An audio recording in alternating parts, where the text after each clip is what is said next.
My mom rented me a family apartment, and when I finished renovating it, she kicked me out to give it to my brother. To give you some context, I was always the practical one in the family. I graduated, started working at a company, and slowly advanced in my career. My brother, on the other hand, was always the risk taker, the one who chased his dreams, the one who would have his own company and become a millionaire.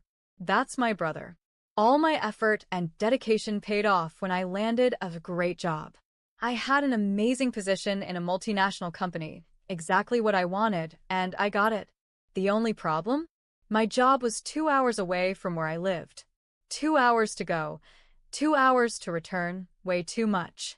After 2 weeks, I was already exhausted and couldn't take the commute anymore.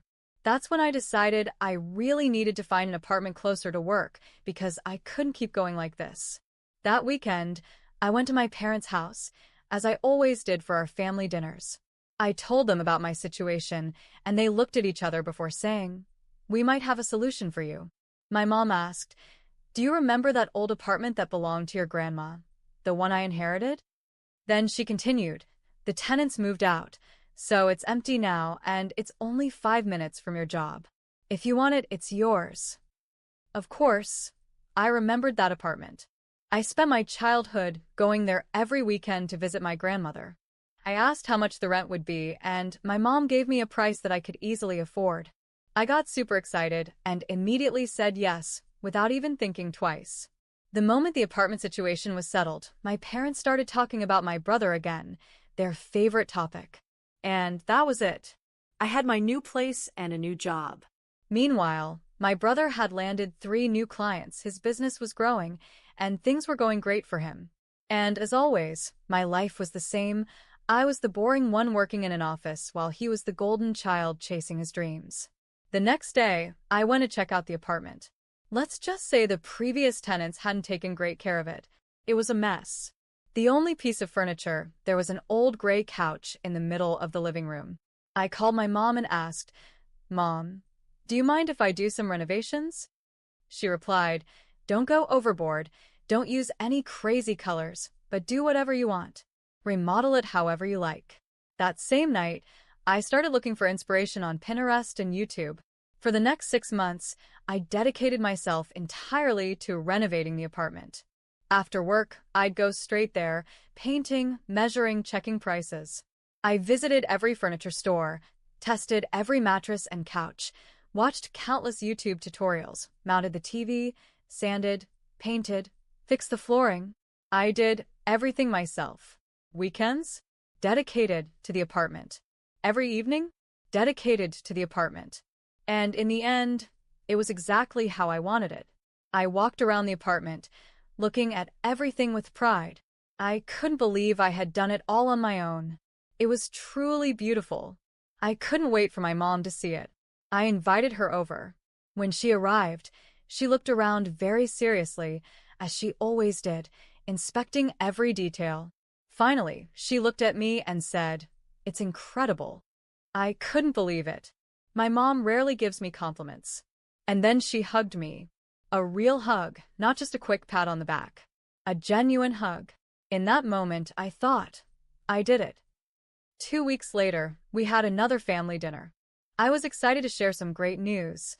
I had been promoted. My salary increased, I was given a team to lead, and I had grown so much in my company in such a short time. I couldn't wait to tell them. At one point during dinner, there was a moment of silence, and I took the chance to say, "Hey, I have some great news to share." I told them about my promotion. My mom, barely looking at me, kept eating and said, "Oh, that's great, sweetie. Good for you." And immediately, they started talking about my brother again. And that's when the real conversation of the night began. My brother owns a delivery company, but apparently a bigger, better company with more technology and resources moved into the city. My brother was losing a lot of clients, his business was really struggling, and everything was at risk. My dad told me they had decided to take out a loan to give to my brother, so he could try to keep his company afloat. I asked them honestly, "Are you sure about this?" And I continued, "Look, this new company is huge. It's going to be really hard to compete with their technology and all the money they have. It's going to be complicated.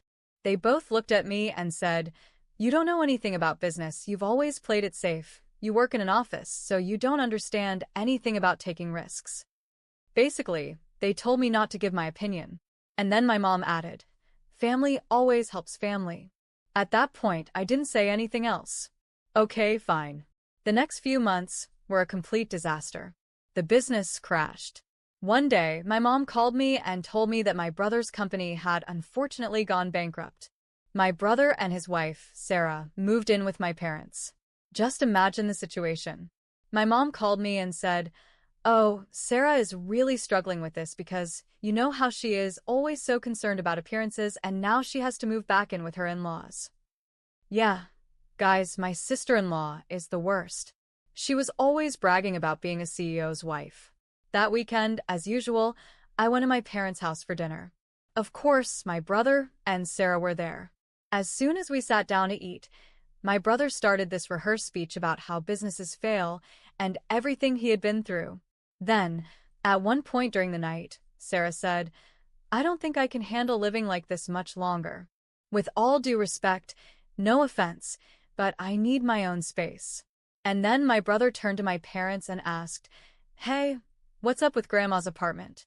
Guys, just imagine my face. I immediately said, hello? I live there. I remodeled the whole place. This person lives there." And they ignored me completely. My mom, all excited, said, "Oh, that's right. Camila made the place beautiful.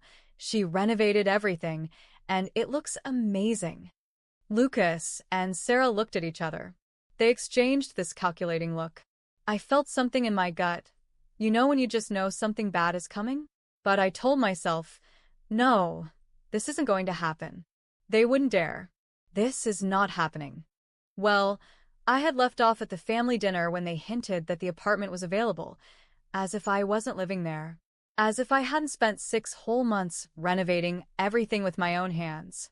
2 days later, I was arriving home, thinking about what show I was going to watch, when I heard familiar voices inside my apartment. I walked in and saw my mom, Lucas, and Sarah in the living room. I immediately asked, "Mom, what's going on? What is this? You should have called me before coming over, asked for permission, talked to me something."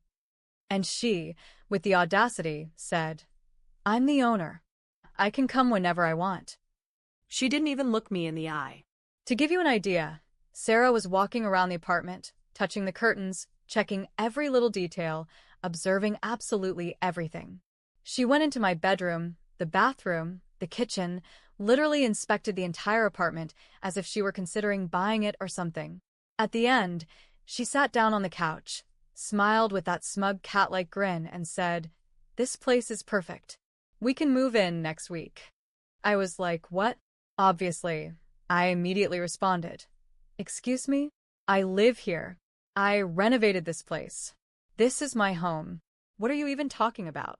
And then my mom cut in and said, "Excuse me, but I'm the owner.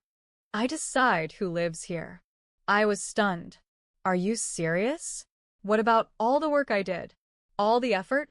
I painted the walls, remodeled everything, fixed the floors, bought all the furniture. I did all of this with my own sweat and hard work. And then that woman, my own mother, said, "Well, since you renovated it, now it's worth 3 times more than before. So, if you can't pay triple the rent, you have 1 week to leave." Guys, obviously, I knew there was no way I could afford triple the rent. Imagine paying for 3 apartments at once. That was impossible. And my coward of a brother? He said nothing. My mom, still not even looking at me, just said, "You have 1 week." And they left. I was just standing there in the middle of my home, not knowing what to do. I could have cried all night, but instead, I immediately started looking for a new apartment. Right away, I was searching. By the middle of the night, I had already found the perfect place. The next morning, I called my job and told them I couldn't come in for the first time in 3 years. By 9 a.m., I was already at the new apartment I had found overnight. By 10 a.m., I had signed the contract and paid the deposit. After that, I called a moving company and asked if they could move me that same day. Of course, I had to pay extra for the urgency, but I didn't care. When the moving company arrived, I was standing in the middle of my living room, directing everything. That's mine. That's mine. That's coming with me. That too. Take everything. Even the custom-built wardrobe I had installed, I took everything. I was orchestrating the whole thing like a conductor. That's mine. That's mine. Load it up. Let's go, into the truck, into the truck, into the truck. By the time I left, the apartment looked exactly like it did when I first moved in. All that was left was that hideous old couch in the middle of the room, just like when I arrived. Completely empty. Every single thing I bought, I took it with me. I put the keys in an envelope, passed by my parents' house, slipped them under the door, and went to my new home. The next morning, all hell broke loose. At 7 a.m., my phone started blowing up with calls. My mom, Sarah, Lucas, all of them. I calmly made myself a cup of coffee, ignored all the calls, and only after finishing my coffee I decided, okay, let's see what she wants. I answer my mom's call, and the first thing she said was, "How could you do this? What makes you think you had the right to empty the apartment? How dare you?" And I simply said, "Listen to me. I had every right because I bought every single one of those things. I have all the receipts. If you want, I can send them to you, no problem." My mom completely lost it. She called me things I literally can't repeat in this video. I won't even say them. Lucas and Sarah started bombarding me with messages. It was insane. But me? I stayed calm. I ignored them all and focused on settling into my new home. I made it beautiful, of course. I unpacked, organized, decorated everything. We didn't talk for about a month. And I won't lie, I did think about them sometimes. Of course, I wondered. How are they doing? Does my mom still make lasagna every Sunday? Did they ever get furniture for the apartment? What's going on with the company? I did think about those things. And honestly, nostalgia hit me sometimes. But every time it did, I forced myself to let it go. Exactly 1 month later, my mom called me. I almost didn't pick up, but a tiny part of me still had a little hope, so I answered. And the very first thing she said? Straight to the point. "I didn't receive your rent payment this month." I burst out laughing. "Of course you didn't. You kicked me out. I don't live there anymore. Did you forget I moved out? I don't live there, sweetheart." And she said, "Well, we thought you would keep paying the rent. You know, we took out a loan to help Lucas. Lucas can't pay rent right now because the company is struggling. We are paying off the loan. We thought you would continue paying the rent. Family helps family." Guys. She actually expected me to pay 2 rents after everything they did to me. Because, oh, poor Lucas. Because they took out a small loan to help him. And then she hit me with that classic line. Family helps family. Oh, really? Does family kick out one child to make room for another?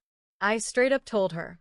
So, you're throwing the family helps family line now, when you are the ones who need help. The only thing she said was, "I'm very disappointed in you." And I said, "Funny. I was just about to say the same thing to you." The call ended. I blocked her. I blocked my brother. I blocked Sarah. I blocked my dad. I blocked all of them. Weeks and months went by. One day, I met up with my cousin. I still have a relationship with the rest of my family, obviously. And my cousin told me that Lucas had started a new business. My parents had been going around to all our relatives, begging for money so Lucas could start over. And every single relative said no. Then, my cousin told me they were now thinking about taking out another loan to fund Lucas' new idea. She looked at me and asked, "So, what do you think?" I stayed quiet for a moment. Then I just said, "A few months ago, I would have been really worried about this. It would have really affected me. But now, Not my circus, not my monkeys." Since I left that house, my life took a turn that even I hadn't expected. Not only was I fully settled in my new apartment, but professionally, I kept climbing higher than ever. After some time at the company, I got promoted again. My salary skyrocketed, and now I wasn't just leading a team, I was handling high-level projects that really mattered. And that's when I started seeing everything from a different perspective. At first, all I wanted was to get away from my family, forget about them, and move on. But over time, I realized their situation could actually be very convenient for me. It's not that I wanted to reconnect with them, but something inside me wouldn't let this go completely. I don't know if it was anger, the need for revenge, or just the feeling that this wasn't over yet. Grandma's apartment. Since I was little, that place had meant something to me. It wasn't just a property. It was a part of my childhood, my memories. And no matter how easily they had thrown me out, that place still felt like it belonged to me. I should be the one to have it. And now, with money and the perfect opportunity, I could finally make that happen. Because, of course, my parents were desperate. Lucas had failed again with his so-called new business.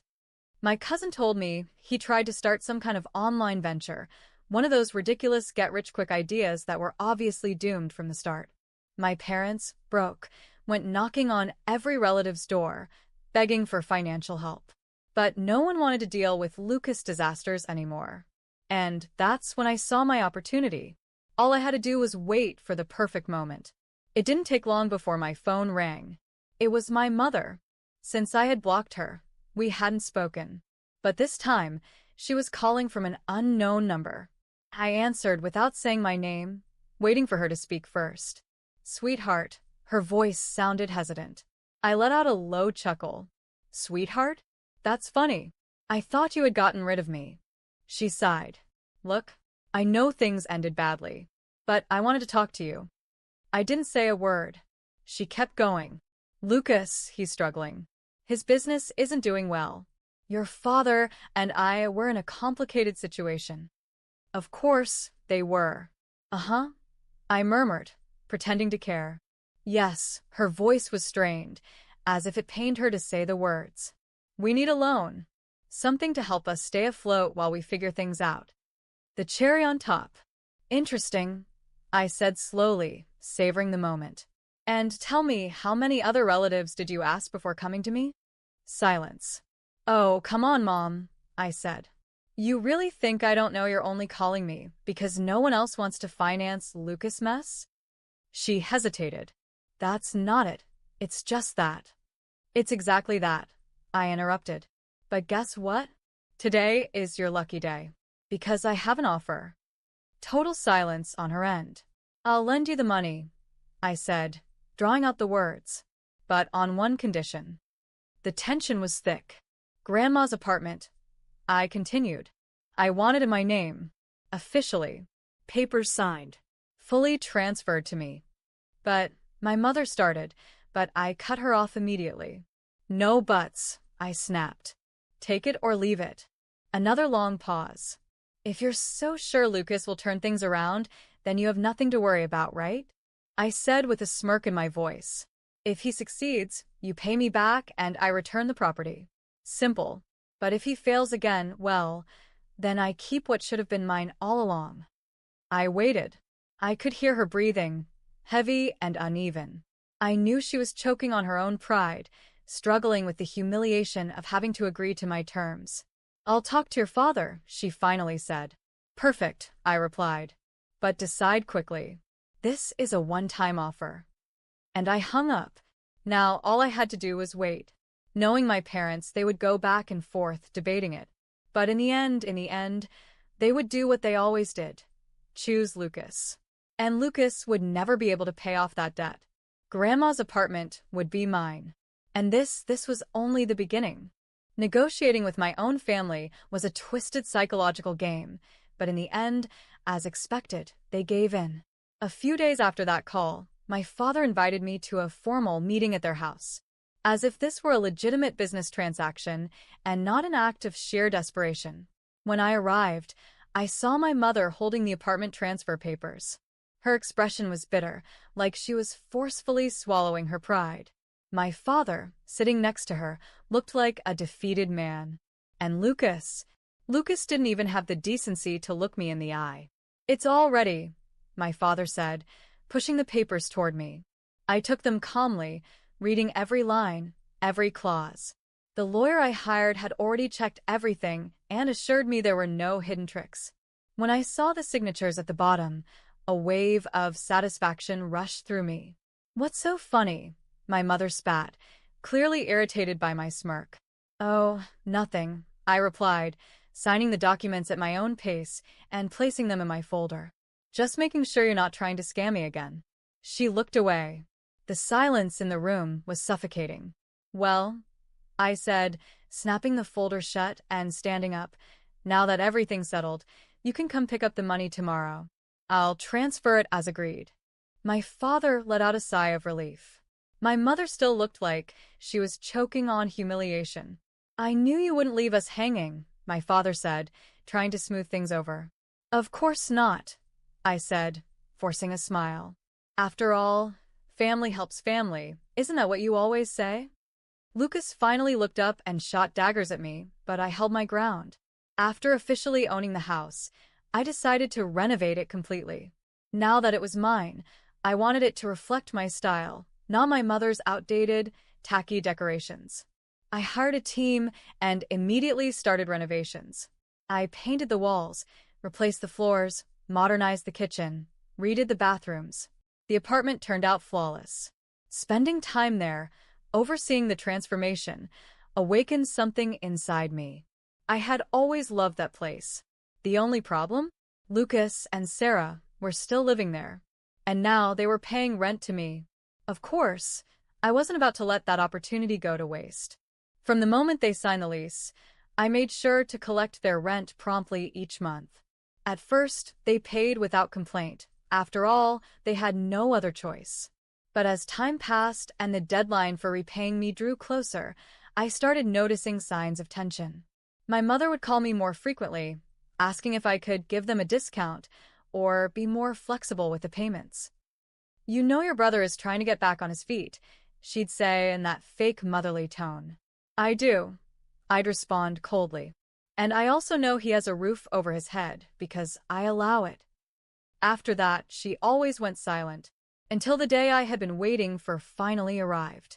The day the deadline to repay me arrived, my mother called. "We need to talk," she said, her voice heavy. I knew exactly what was coming. When I arrived at my parents' house, I found Lucas and Sarah sitting in the living room, looking miserable. My parents were tense. Something was off. "Well," I said, crossing my arms. "I'm listening." "We have the money," my father announced. I raised an eyebrow. Really? "Yes," my mother confirmed, but there was something strange in her tone. Lucas and Sarah seemed uneasy. "Great," I said, settling into the couch. "Then transfer it, and we'll be done with this." That's when my mother dropped the bomb. "The apartment," she began. "We want it back." For a moment, I thought I had misheard. "Excuse me?" I said, laughing. "We have the money now. We can pay you." "So, we want the house back," she insisted, this time with more confidence. My smile faded. "No," I replied flatly. "What do you mean no?"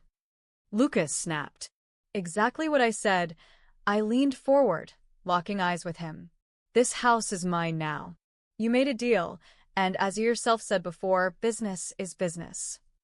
"But it was just a loan," my mother protested. "It was only a guarantee. We have the money now." "Oh, really?" I feigned interest. "And tell me, where exactly did you suddenly get that amount from?" My parents exchanged nervous glances. Lucas and Sarah averted their eyes. "Oh," I nodded to myself. "You borrowed from a loan shark, didn't you?" The silence was all the confirmation I needed. I let out a dry chuckle. "My God." I shook my head, standing up. "You people are pathetic. You threw me out like garbage, and now you went into debt with a loan shark to try and take the house back." "We couldn't lose this house," my mother screamed. "It's our home. Our home." I laughed bitterly. "You kicked me out of here, without hesitation. And now it suddenly matters to you." Lucas, red with rage, jumped up from his seat. "You've always been a jealous bitch," he spat.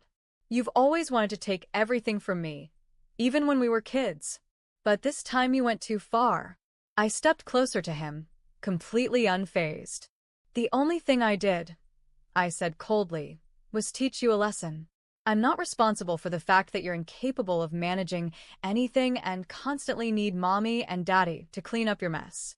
His jaw clenched. For a second, I thought he was going to do something. But I knew he wouldn't dare. I took a deep breath and dropped the final bombshell. If you really want to keep living in my house. Everyone turned to look at me. The rent is now 3 times what you were paying before. The silence was deafening. What? Sarah whispered, her voice shaking. If you want to stay, pay up, I said with a shrug. If not, find somewhere else to live. My mother went pale. This has to be a joke, my father murmured. No, I smiled icily. This is business. I grabbed my bag and walked toward the door. Before stepping out, I looked back at them one last time. You have until the end of the month to decide, I said calmly. And then I walked away, leaving them to drown in the mess they had created. Weeks had passed since that day when I made it clear that if they wanted to keep living in my house, they would have to pay 3 times the rent. They hadn't contacted me since. The deadline I had given them was about to expire, and I was patiently waiting for the perfect moment to strike. Then, one of my cousins told me something that made me laugh for a solid 5 minutes. They never borrowed money from a loan shark. All that dramatic tension, the desperate expressions, the whole act, it was all a lie. They had made up that pathetic story to guilt-trip me into giving the house back. The audacity. After everything they had done to me, they still thought I would fall for their little manipulation game? This only confirmed what I already knew. They had never changed. They were still the same selfish, deceitful people who always tried to get away with things without taking responsibility. But that was fine. If they wanted to play, I would play better. I waited for the deadline to arrive. I followed everything by the book, didn't rush, didn't act hastily. And, just as expected, on the exact day of the deadline, they transferred the money to me. Of course, it was the money they owed me. I had no legal or moral obligation to give them the house back just because they finally paid what they were supposed to. And then, exactly 1 day after the deadline passed, I put my plan into action. I waited until they left the house. Lucas and Sarah always visited my parents on the weekends. As soon as they were gone, I made a few calls. Some friends were already on standby, ready to help me, and together, we emptied the house. We left nothing. Clothes, furniture, personal belongings, everything was packed up and moved carefully. I left it all stacked in my parents' garage. If they wanted their stuff, they could go pick it up there. When I stood in the empty house, looking around, I felt an overwhelming sense of satisfaction.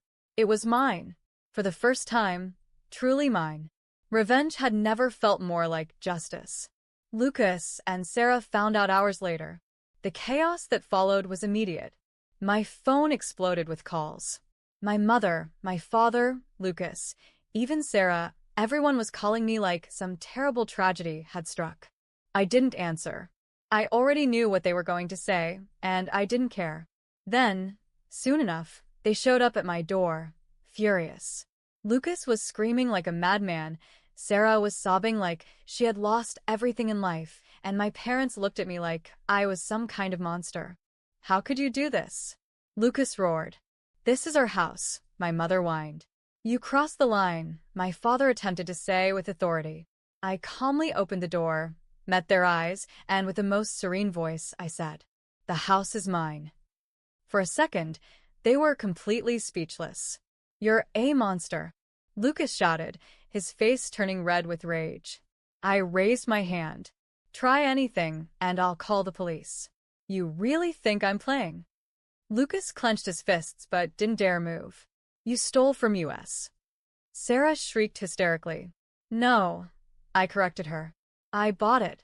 I loaned you the money, I set my terms, I waited months to see if you'd keep your word. And instead of being decent about it, you lied to me. You thought I was stupid enough to fall for it again. My mother tried to speak, but I held up my hand again to silence her. I've heard enough. Your belongings are in my parents' garage. If you want them, go pick them up. But this house? You will never set foot in it again. Are you kicking us out? My father asked, as if he couldn't believe it. Absolutely, I smiled coldly. They exchanged glances, as if searching for some last-minute miracle. Lucas looked like he was about to explode, his face red and his hands trembling. But I wasn't afraid of them. They had no power over me anymore. I took a deep breath and delivered my final blow. Oh, and before I forget, I pulled out my phone and, right in front of them, blocked each and every one of them. First my mother, then my father, Lucas. Sarah. Every single one of them, erased from my life. There, I said, slipping my phone back into my pocket. Now, if you'll excuse me. And I slammed the door in their faces. They screamed outside for a while. Lucas pounded on the door, cursing, but I didn't care. I turned on the TV, sat down on my couch, and enjoyed the peace of my home. Would they try to sue me one day? Maybe. But they couldn't do anything. The paperwork was signed. The property was legally mine. Everything was done by the book. Did I regret it? Not for a single second. Time passed, and just as I had predicted, Lucas and my parents tried to take me to court. I heard about it through a cousin who still kept in touch with me, and honestly, when I got the news, I laughed out loud for a good few minutes. Did they seriously think they had a chance? From the very beginning, I had done everything by the book. Every transaction, every document, every relevant conversation had been recorded. The house was legally mine.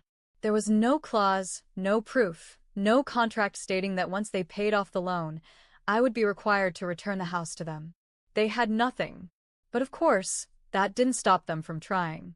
Lucas filed a lawsuit against me, claiming that the house had been given as a temporary guarantee and that, once the money was paid back, the property should have been transferred back to him or my parents.